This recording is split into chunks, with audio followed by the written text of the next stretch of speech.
ازاي ظهر خلع؟ ده بالنسبة لكومنت كنت انا قايله على سعر ظهر ايفون 15 العادي.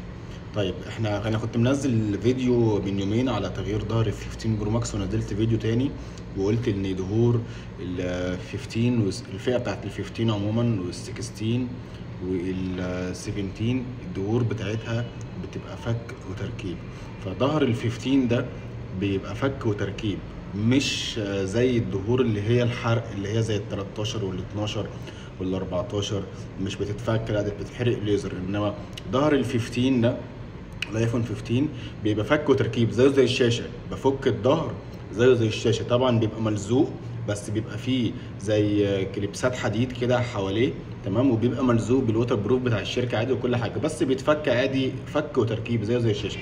فلما بيبقى ظهر خلع، ده معنى كلمه خلع اللي هو بنجيب الظهر خلع من جهاز وبنركبه من هاوسنج، مثلا الظهر لوحده والفريم لوحده، او جهاز مثلا فيه مشكله في البورده او الكلام ده كله، فبتيجي قطع الغيار دي خلع، يعني اوريجينال ابل من نفس الجهاز من نفس الماتيريال، مش حاجه جديده استيراد، لا جهاز كان فيه مشكله مثلا واتاخد منه الشاشه، اتاخد منه الظهر وبيركب الظهر، فدي معنى كلمه اصلي خلع.